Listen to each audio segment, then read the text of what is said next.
அமல்கள் அளிக்கப்படுவதற்குரிய காரணங்கள் 3. ஒன்று, அடிப்படையில் அந்த அமலிலே குழப்பம் என்றால், குஃபுர் ஷிர்க் அடிப்படையில் கலக்கப்பட்டால், அஸ்திவாரமே அதை கொண்டுதான் அமைக்கப்படுகிறது என்றால் அந்த அமல்கள் அளிக்கப்பட்டுவிடும். இரண்டாவது, ஷர்த் நிபந்தனைகள் அடிப்படையில் அந்த அமல்கள் நிறைவேற்றப்படவில்லை என்றால், என்ன நிபந்தனைகள் எல்லாம்? அல்-இக்லாஸ் வல் இத்திபா, அல்லாஹ்வை மன தூய்மையோடு அவனுக்கு மட்டுமே வணக்க வழிபாடுகளை தூய்மையாக்குவது, அதை அல்லாஹ்வுடைய தூதர் முஹம்மது ரசூலுல்லாஹ் ஸல்லல்லாஹு அலைஹி வஸல்லம் காட்டி தந்த வழியில் செயல்படுத்துவது. மூன்றாவது தன்மைகள், அந்த செயலுடைய தன்மைகள், அந்த செயலுடைய கூலிகள் பாவங்களை கொண்டு முடிந்தால் அந்த அமல்களையும் அல்லாஹ் ரப்புல் ஆலமீன் அழித்து விடுவான். இப்போது எப்படியும் ஈமானை பாதுகாப்பது, இந்த பாவங்கள், இந்த குற்றங்கள், இதிலிருந்து எப்படி எம்மை பாதுகாத்துக் கொள்வது? முதலாவது தஹ்கீகுத் தௌஹீத், தௌஹீதை உண்மைப்படுத்துவது, உறுதிப்படுத்துவது, தூய்மையாக்குவது. கண்ணியத்துக்குரியவர்களே, லா இலாஹ இல்லல்லாஹ் சாதாரண வார்த்தை அல்ல, நாவுகள் உச்சரிக்கக்கூடிய ஒரு சாதாரண வார்த்தை அல்லாது, அது ஒரு கவுல், வகவுலுன் வஇஅதிகாதுன் வஅமலுன், மூன்றும் சேர்ந்தால்தான் அந்த லா இலாஹ இல்லல்லாஹ் அங்கீகரிக்கப்படும். அதை கூற வேண்டும், உறுதி பெற வேண்டும், அதன்படி தன்னுடைய வாழ்க்கையை செயல்படுத்த வேண்டும். அல்லாஹ்வுடைய தூதர் சொன்னார்கள், யார் ஒருவன் லா இலாஹ இல்லல்லாஹுவை அறிந்து அதை கூறி அல்லாஹ்வுடைய பொருத்தத்தை எதிர்நோக்கி வாழ்கிறானோ, இவன் நாளை மறுமையிலே நரக நெருப்பிலே நுழைவதிலிருந்து தடை விதிக்கப்படுகிறான். யாருடைய இறுதி வார்த்தை லா இலாஹ இல்லல்லாஹ் என்று அமைந்து விடுகிறதோ அவர் சொர்க்கம் நுழைவார். தஹ்கீகுத் தௌஹீத். இரண்டாவது தஹ்கீகுல் இத்திபா, பின்பற்றுதலிலே உறுதியை மேற்கொள்ளுதல்.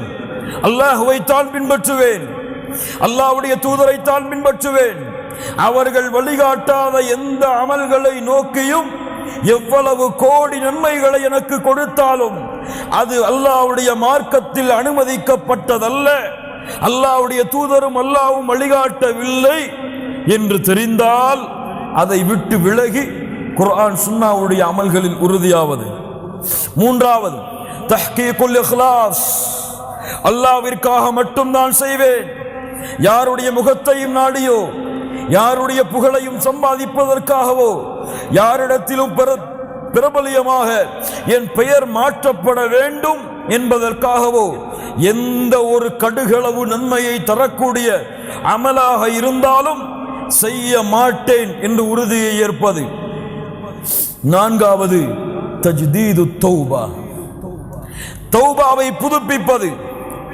ஒவ்வொரு நாளும் ஒவ்வொரு நிமிடமும் குற்றங்கள், பாவங்கள் என அல்லாஹ் தடுத்த அத்துணை காரியங்களிலிருந்தும் அல்லாஹுவை நோக்கி திரும்புவது தௌபா. நேற்று பார்த்தோமே, அந்த நிபந்தனைகளோடு அல்லாஹுவை நோக்கி திரும்பி எம்முடைய தௌபாவை ஒவ்வொரு நாளும் புதுப்பித்தால் அல்லாஹ் ரப்புல் ஆலமீன் எம்மை பாதுகாப்பான். அல்லாஹ் ரப்புல் ஆலமீன் எம்முடைய அமல்களை பாதுகாப்பான். அமல்கள் செய்வது முக்கியமல்ல, அந்த அமல்கள் அல்லாஹ்விடத்திலே ஏற்றுக்கொள்ளப்பட்டதாக ஆக வேண்டும். யாருக்கு பயம் இருக்கிறது? யாருக்கு பயம் இருக்கிறது? ஷிர்கை பயப்படுபவர்கள் எம்மிலே எத்துணை பேர், ரியாவை பயப்படுபவர்கள் எம்மிலே எத்துணை பேர்? சித்து பாருங்க, இந்த தனிமையின் பாவத்தை பயப்படுபவர்கள் எம்மிலே எத்துணை பேர்? இன்னல்லதீன யக்ஷௌன ரப்பஹும் பில் கைப், மறைவிலே ரப்பை பயப்படுதல் மிகப்பெரிய நன்மையை தரக்கூடிய செயல். கண்ணியத்துக்குரியவர்களே, ஷிர்கை பயப்படுதல். வஜ்னுபனி வபனிய அன் அஅ்புதல் அஸ்னாம், நபி இப்ராஹிம் அலைஹிஸ்ஸலாம் சிலைகளை தன்னுடைய கரத்தால் உடைத்த அந்த தூதர் அல்லாஹ்விடத்திலே பிரார்த்தனை செய்தார்கள், யா அல்லாஹ், என்னையும் என்னுடைய குழந்தைகளையும் சிலைகளை வணங்கக்கூடிய வணக்க வழிபாட்டை விட்டு பாதுகாத்து விடு. ஷிர்கை பயப்படுதல். கண்ணியத்துக்குரியவர்களே, இந்த காரணங்கள் எல்லாம் நம்முடைய அமல்களில் கலக்கப்பட்டால் அமல்கள் அழித்து நாசமாக்கப்படும். அந்த அமல்கள் நாளை மறுமையிலே தூசிகளாக பறக்க விடப்பட்டு எந்த தராசும் அவனுக்கு நிறுத்தப்படாமல் நரக நெருப்பிலே அவன் நுழைவான். அதனால் எம்முடைய அமல்களை பாதுகாப்போமாக. அல்லாஹ்விடத்தில் அதிகம் அதிகம் பிரார்த்தனை செய்து எம்முடைய அமல்களை சுத்தமாக்கி தூய்மையான முறையில் தூய்மையான உள்ளத்தோடு சுத்தமான உள்ளத்தோடு அந்த ரப்பை சந்திப்பதற்கு ஒவ்வொரு நிமிடமும் எம்முடைய வாழ்க்கையை நாம் தயாராக்குவோமாக. அல்லாஹ் ரப்புல் ஆலமீன் எமக்கு அதற்கு உதவி செய்வான்.